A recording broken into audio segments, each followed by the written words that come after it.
If you asked your parents how they listened to music as children, they wouldn't hesitate to tell you all about their first vinyl record. Generations later are spoiled with instant access to music, from the CD to the MP3, putting the record at the risk of extinction. Yet recently, the vinyl record appears to be making a comeback. What is causing the return of this vinyl trend? We sent AV News reporter Aaron Carney to Repo Records on South Street to investigate. In a digitalized society with compacted lifestyles, why are people searching for a music format bigger than their heads? I think it looks cool to have a record collection in your house. And I don't know how many of them really notice the sound difference.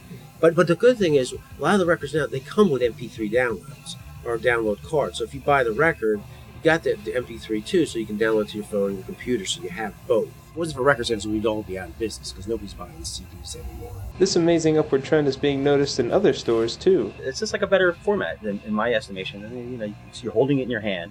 It's not like just hitting the button and going, it's just more to it. There's like liner notes, there's artwork, there's all kinds of stuff inside. You feel like you're holding an artifact, and you are. I was thinking about this. I was thinking about the day I saw the light at the end of the tunnel, because I thought, like, it's over. Records are done. And I was still sitting here, still open. And there was these two young kids. They're like 15 years old. It's about 2007 or 8. He's 15, she's 14. He's got long hair. He holds up like a Black Sabbath record. He holds it, shows it to the girl. He's like, "Look, this is the real thing. This is it. This is the actual thing." And she was like, "Oh my God." And I was like, kids are coming back. It was what generations were missing who didn't care.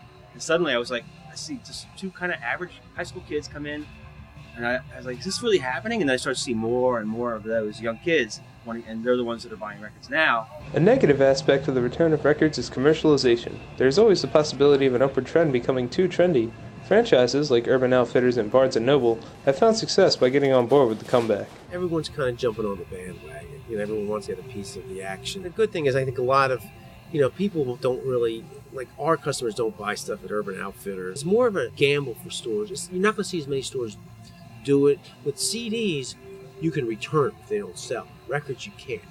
So you're not going to see a whole lot of places carrying records. All the cultures come with it, like all the cultures have made music on records and, all kinds of things from everywhere you can imagine. I look for those kind of things. They're hard to find, but you're not going to find those at Urban Outfitters unless it's a reissue. The generational cultures continue to crank out genres of fads and strong-standing lifestyles. With a society set on packaging and mass production, there is always a desire to step outside the shrink-wrapped box.